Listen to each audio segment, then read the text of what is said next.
Let's bow our heads. Lord, we come to you this morning, truly with praise and thanksgiving. You are a wonderful God. You have given us so much. And this morning we just want to thank you.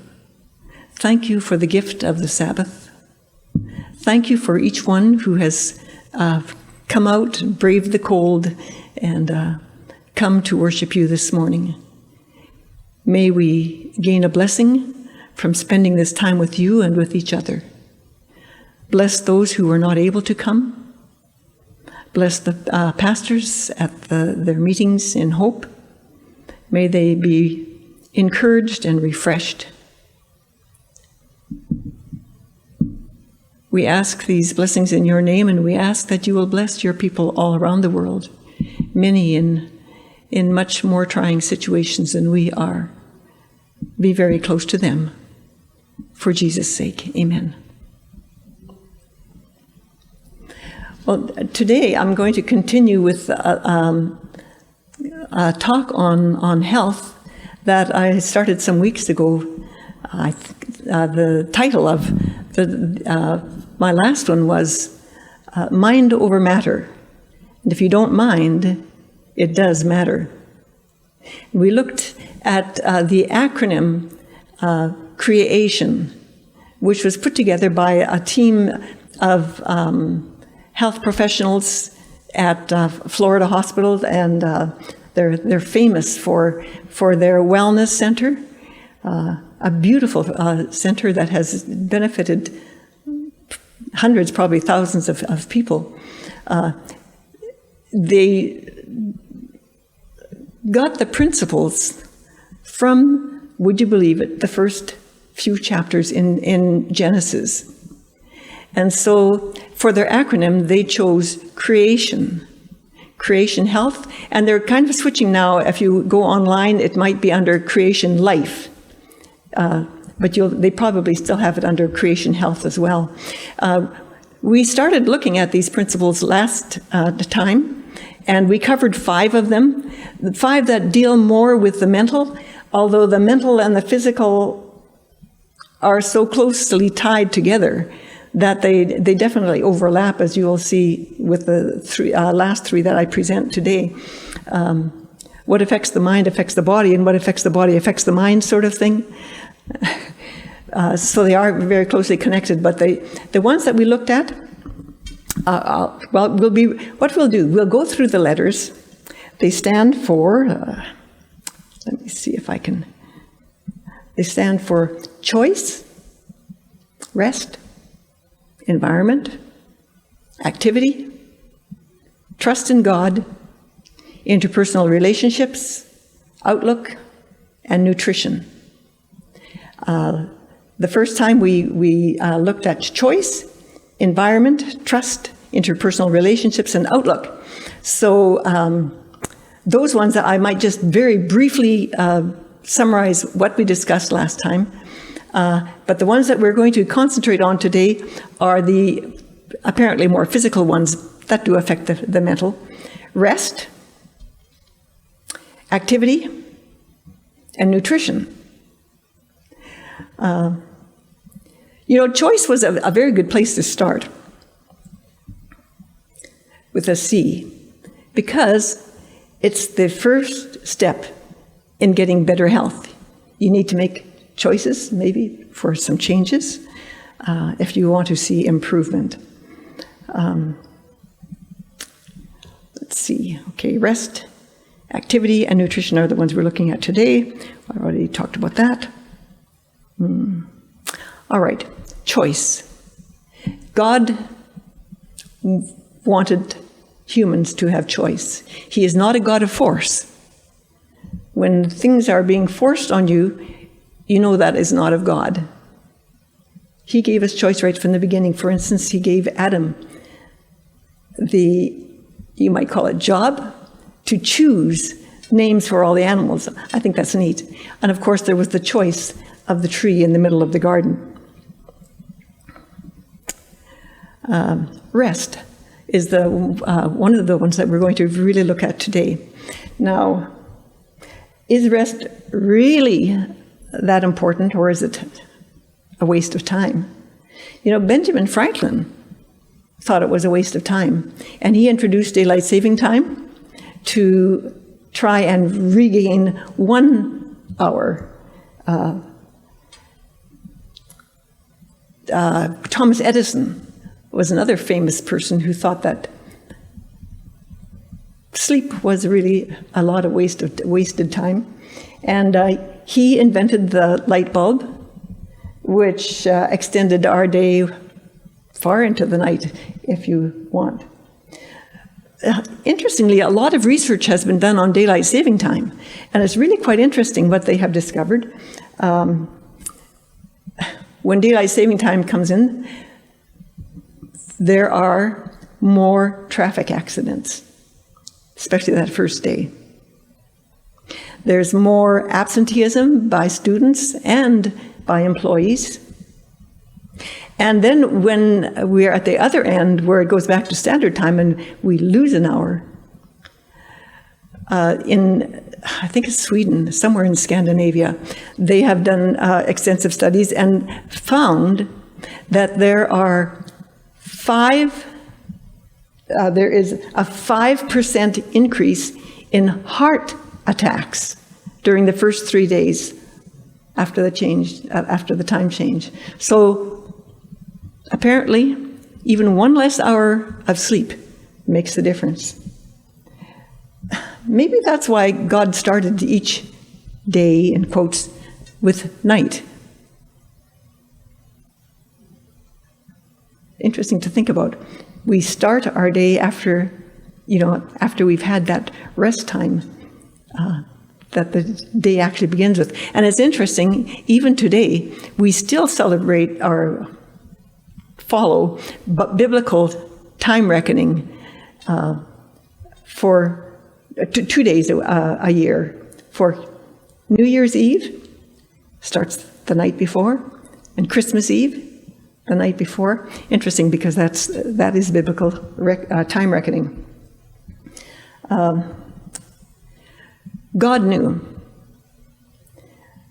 also that we rest better in darkness, and so he made a dark time for us to sleep. But he knew that we needed even more than that. And so he set aside a whole day. He added a day to the creation week just for rest time. And he set us an example. Did he have to rest because he was exhausted after the huge job of creating the world? I don't think so. But he did it as an example. And that time is the time that is set aside that we can come together to worship our Creator, to enjoy His creation, to enjoy nature, to enjoy our family, to fellowship together, to bless others. We don't have to feel guilty. It's a time that He has asked us not to work. And that's an amazing blessing.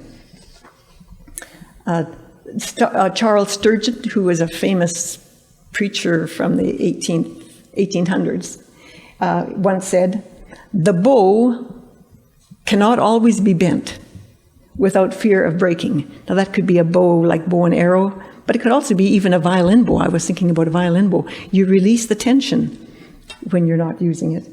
Repose is as needful to the mind as sleep is to the body. Rest time? I'm way behind here. Okay.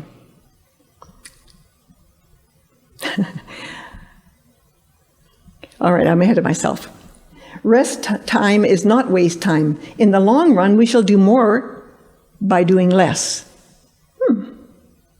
Kind of an interesting thought.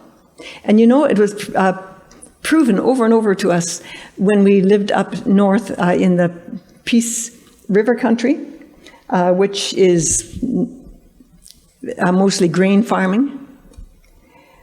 During the harvest season is very short, and winter follows on its tracks. In fact, sometimes winter comes before they can get their harvest in. And we have known them to have to get out in the wintertime and try and bring in the rest of their crops. So every farmer is out scrambling to get his crops in while the weather holds. And they run their combines way into the night until the humidity gets too high and they have to stop. But when Friday evening arrived, all the Adventist farmers' combines were parked and quiet until Saturday night. And the neighboring farmers couldn't understand, couldn't figure out how these Adventist farmers still got their crops in as soon as they did.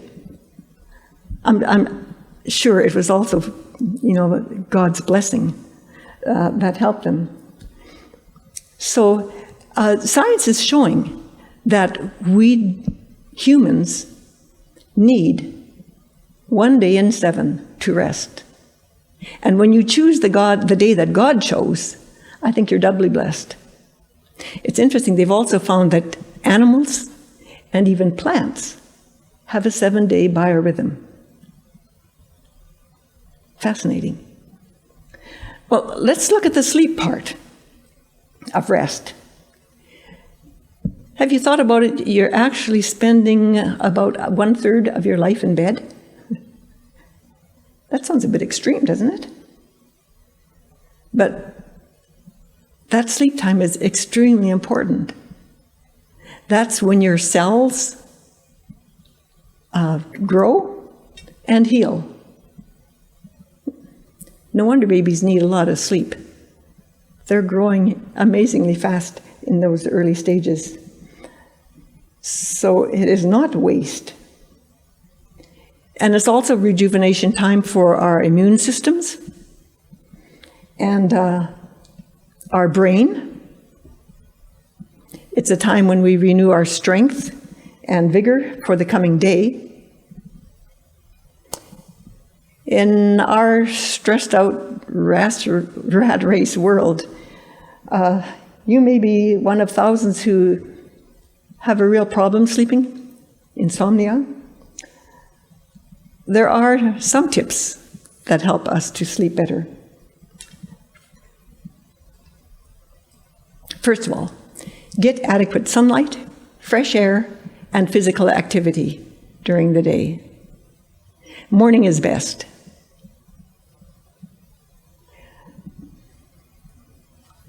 Limit your nap times to 20 minutes. Cat naps are supposed to really be beneficial, and I know many people find them very, very helpful. Some parts of the world, they automatically have this siesta time during the heat of the day. But if your sleep is extended to longer periods than 20 minutes, it will often impact your night's sleep. Avoid stimulants like tobacco and caffeine. And interestingly, even a late meal acts as a stimulant. And so it's advised that you try and make sure your supper is at least 3 hours before bedtime. 4, establish regular sleep patterns. Try to go to bed and get up at the same time each day. And that includes weekends. They have found over and over again that sleeping in does not benefit you. Relax during the last hour before you sleep. And that means avoid conflict, arguments, and avoid your media devices, TV, video games. Blue screen has been shown to activate, just kind of stress out the mind and make it harder to rest. Oops. Keep your room dark, quiet, cool, and comfortable. And I would even include neat. Okay, when you're sleeping, you don't see that.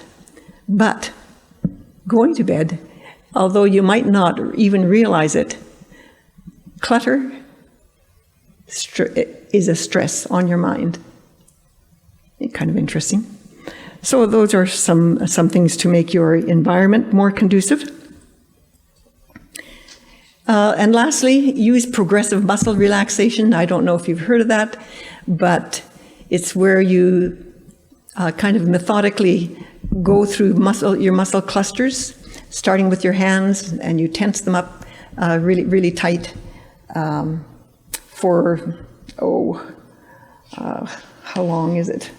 About, well, it doesn't even say here, but it's maybe 20 seconds or whatever. Anyhow, you tense them up really tight, and you breathe in through your nose, slowly, deeply, and then you breathe out slowly through your mouth.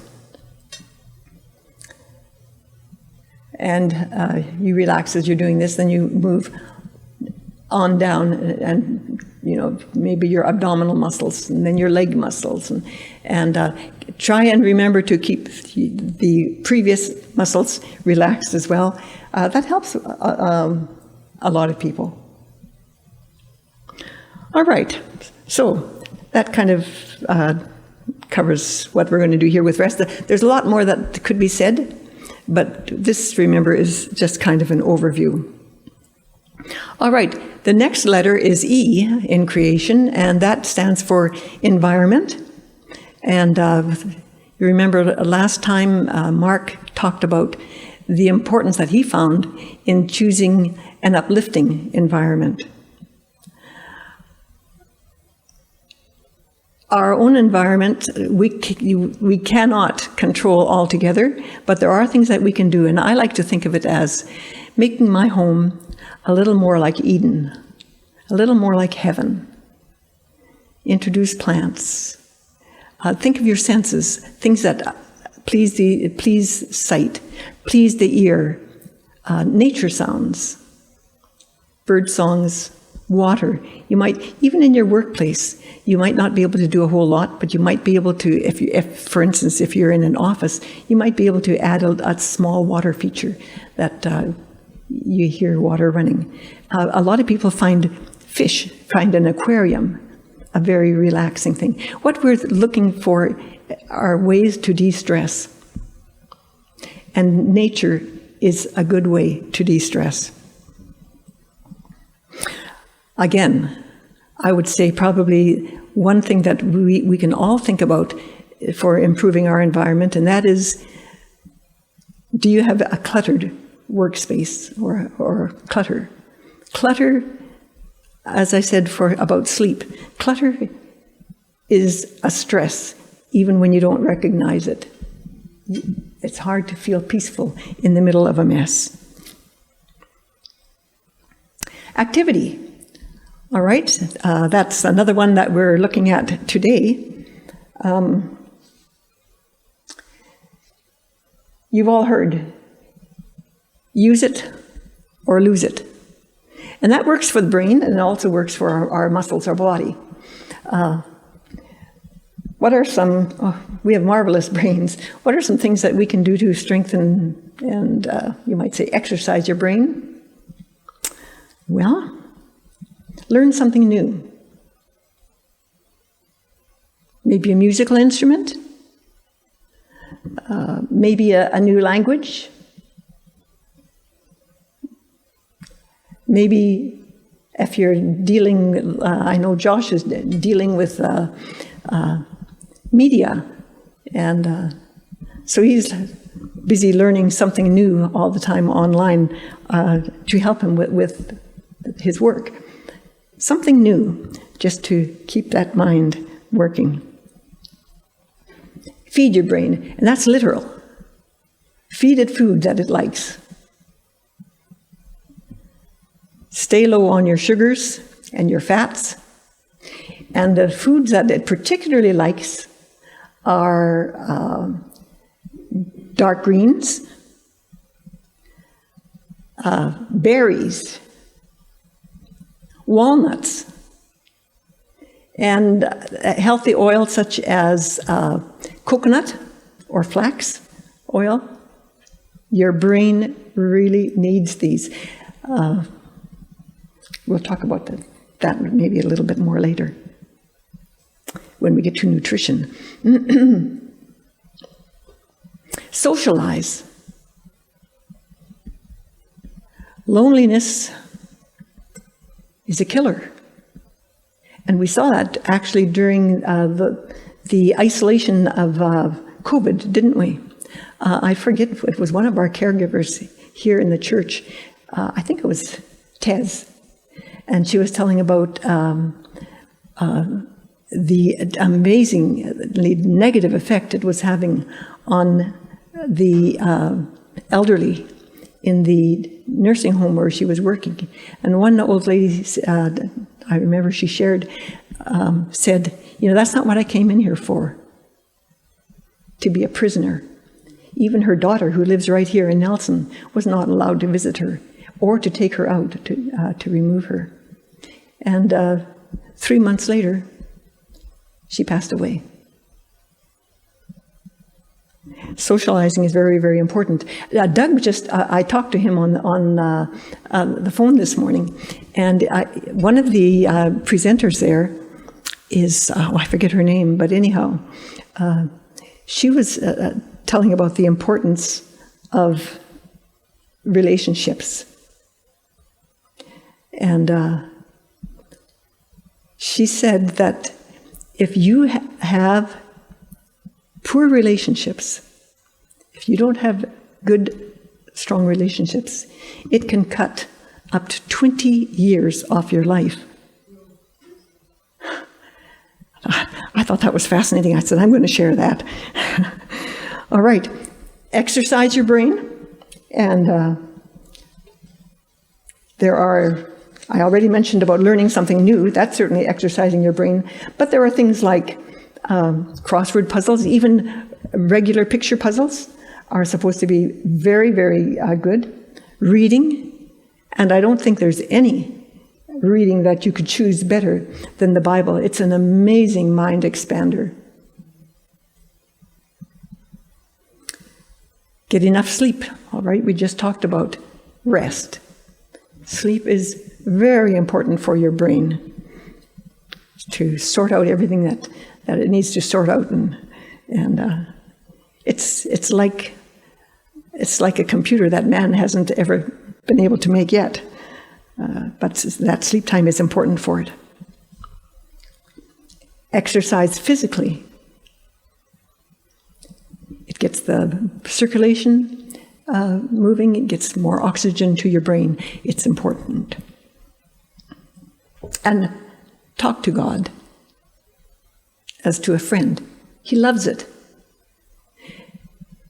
In fact, he said, "Come now, let us reason together." He enjoys. There's nothing too big, nothing too small that disturbs him. So let's talk to our Maker, our friend. All right. Once you've decided to be more active, here are some tips to obtain optimal results. First of all, we'll look at some of the reasons why we want physical activity.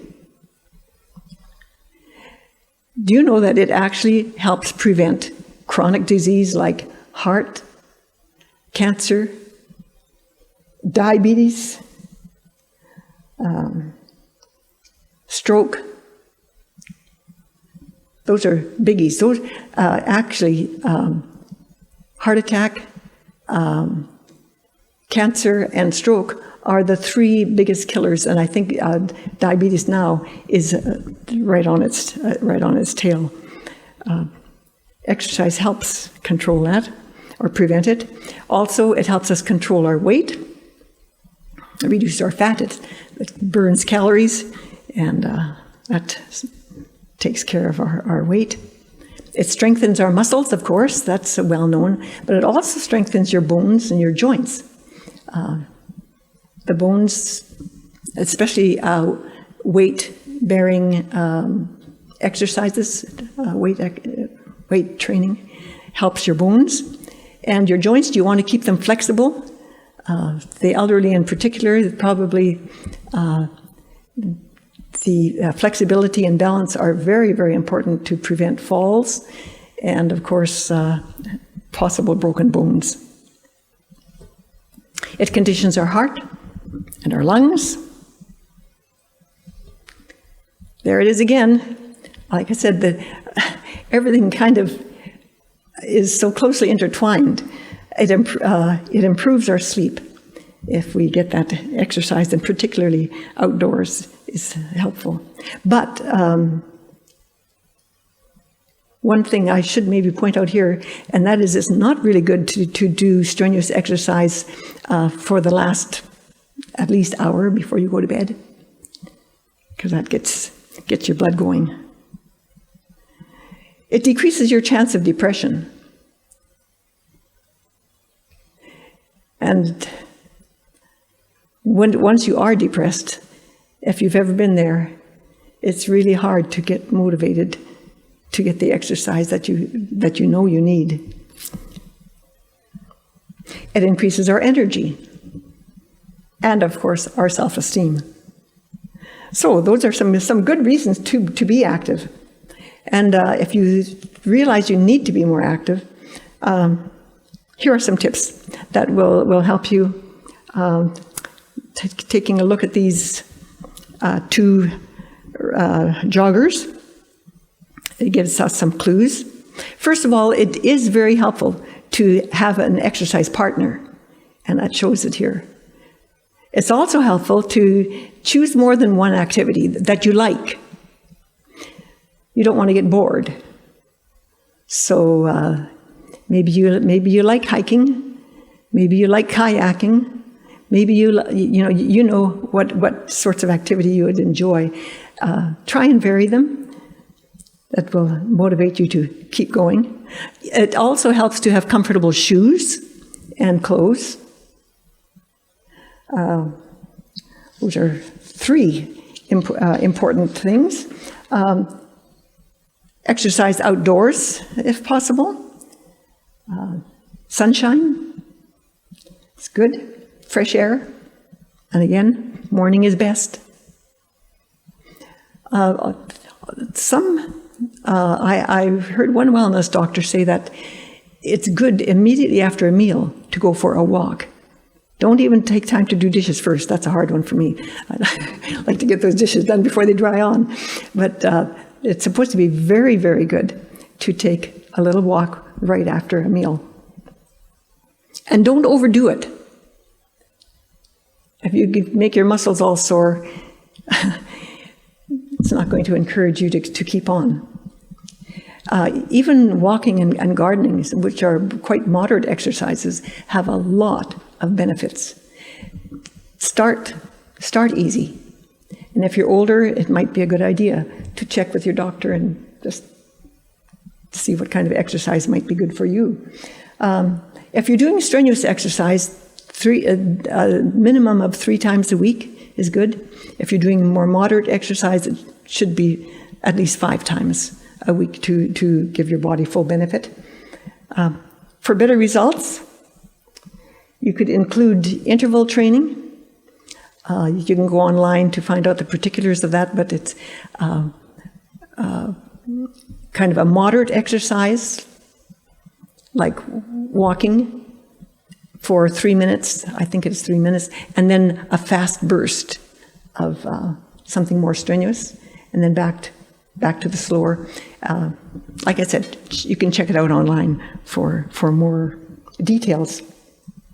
So on a scale of 1 to 5, you can decide where your fitness level is and what you want to do about it. Choose a goal. There's that choice again. If you don't have a goal, you're not as likely to continue.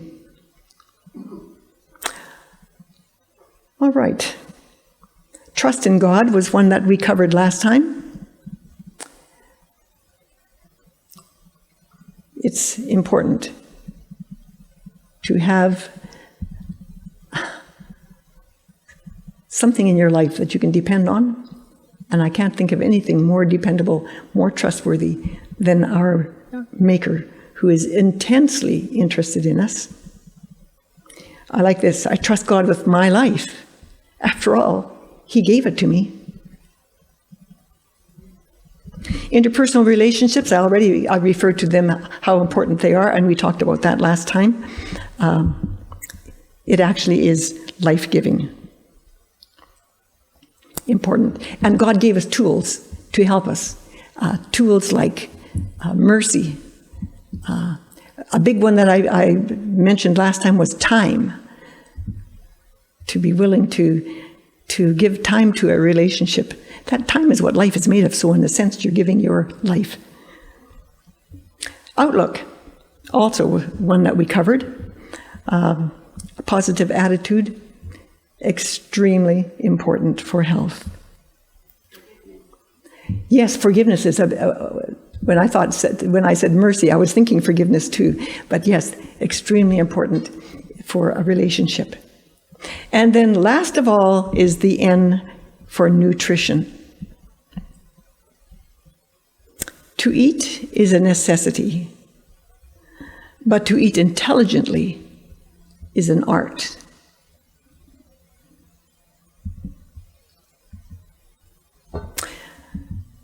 If you were to buy an automobile, let's say a Lamborghini, probably nobody in this room, but anyhow, you would pay close attention to the owner's manual, I'm sure, dealing with how to care and maintain this vehicle, the type of fuel that's recommended, and so on. Could that apply to the care and maintenance of our bodies as well? We are fearfully and wonderfully made. And where better? And by the way, a lot more complicated than that sports car. So what fuel did our Creator intend for our bodies? Well, our Bibles, the owner's manual, gives us some good clues. Right after He had created Adam and Eve, He told them, "See, I have given you every herb that yields seed, every tree that yields fruit. To you it shall be for food." Doesn't it look yummy? And then, that, by the way, was man's diet for 2,000 years. And their lifespans were amazing. And then the flood came. And they didn't have access to all that vegetation. And God included meat in their diet. And He told them what meats were fit for food. He said every animal that has a split hoof and that chooses cud is good for you for food. And that includes cattle, sheep, goats, all the deer family, all the antelope family, good for food. And birds that have a crop, fish that have scales and fins.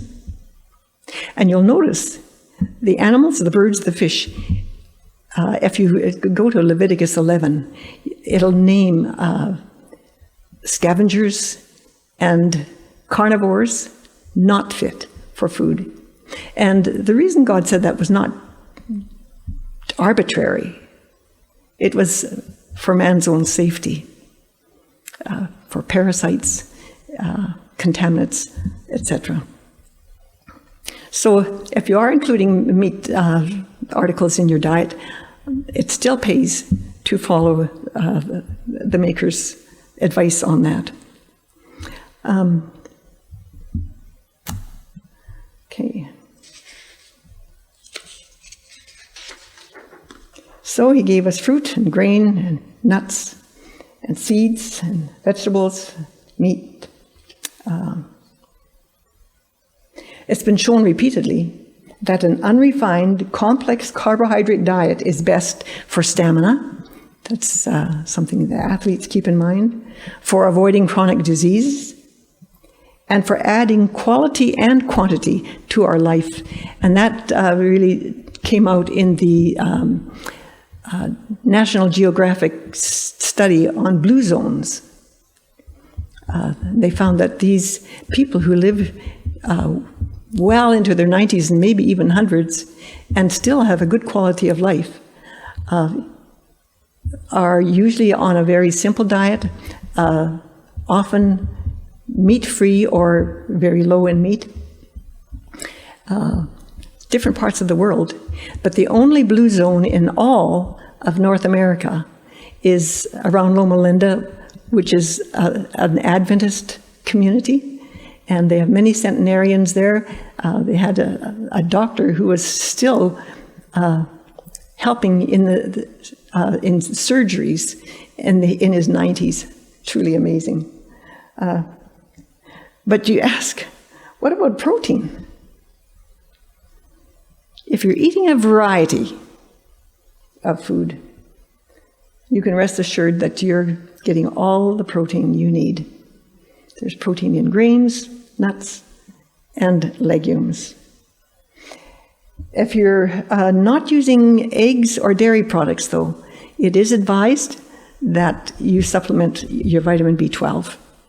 That's something that you're probably not going to get unless the food has been fortified. Well, I grew up with meat on my plate, and I enjoyed it. I especially remember Mom's and Aunt Mary's moose meatballs. They were good. I was almost 8 when I first even heard the word vegetarian. It was my Aunt Mary's son, my cousin Bruce, and he told me, and this was shortly after all these meatballs were made, and he said, my mom and I are going to be vegetarians. We're not going to eat meat anymore. And you know, even though I enjoyed the taste of meat, I had never liked the idea of where it came from. And so I said, well, that's nice, but I'd wait until after the meatballs were gone. Oh, dear. Years later, when Doug and I were planning to set up our home, I told him that I'd like to be a vegetarian. For a lot more reasons than just that I didn't like the idea of where it came from. And here are just 5, and there's probably a dozen or more good reasons.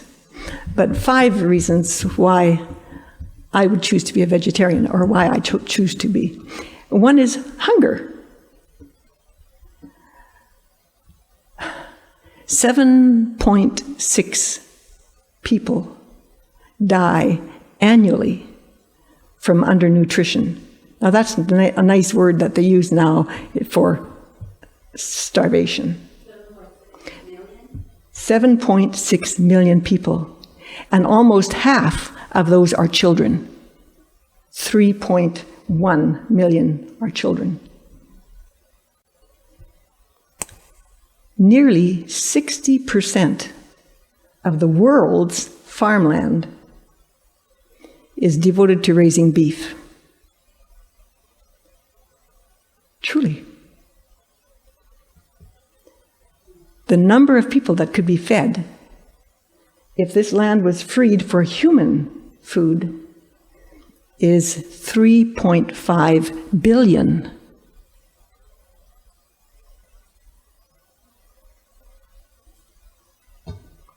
Cancer.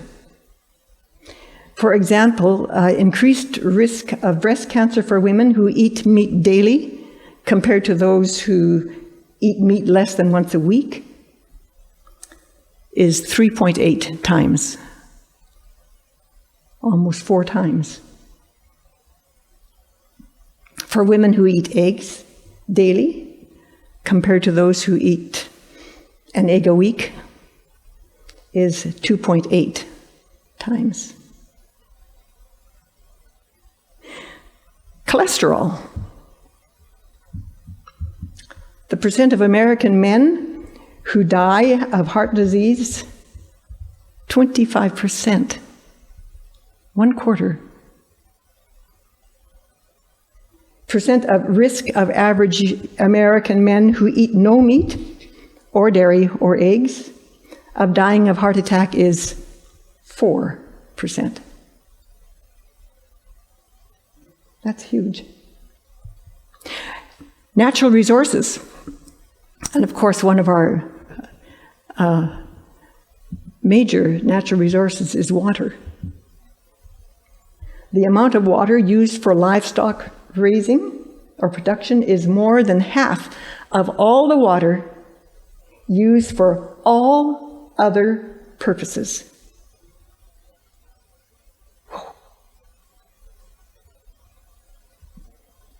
And although this one is strictly personal opinion, I think a plate of vegetables or a basket of fruit is much more beautiful to look at than a plate of meat.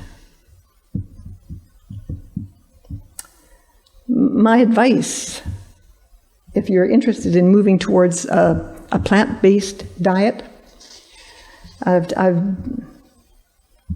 taught a lot of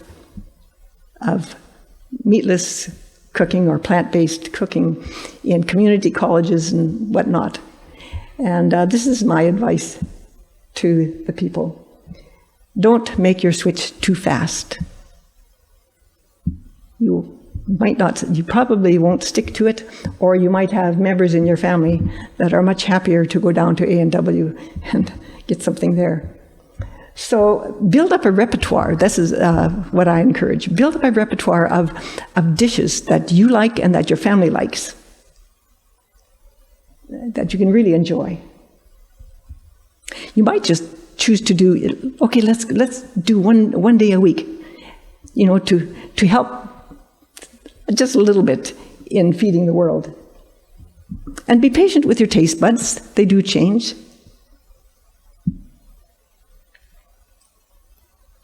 So be patient. Don't go to extreme diets, like leaving out whole food groups. What was it called? When we came back from Africa in the late 70s and 80s, there was this kind of fad of living off of brown rice. It was called, does anybody know?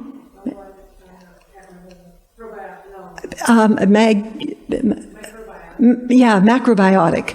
And this was a big thing. I'm sorry, brown rice is good, but it doesn't have everything in it. And then in the 90s, I think it was, another fad was no visible fats. And I actually had 2 friends who weren't eating any visible fats, no oils of any kind or whatever, that ended up in the hospital with mental problems. Our brains need healthy fats. Luckily, I didn't get on that one. I figured Doug and I needed all the calories we could get, so when neither of us were as heavy as we would have liked to have been.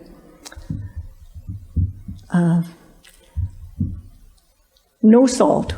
Okay, low salt is good, but no salt, whoops, our body needs some. High ketone diets. Don't stick to them very long. That high protein is very hard on your liver. It may be under a doctor's orders, that there might be certain reasons, but be careful, or you could damage your liver or your kidneys. And my third little tip is eat a wide variety. Fruits, vegetables, greens, nuts.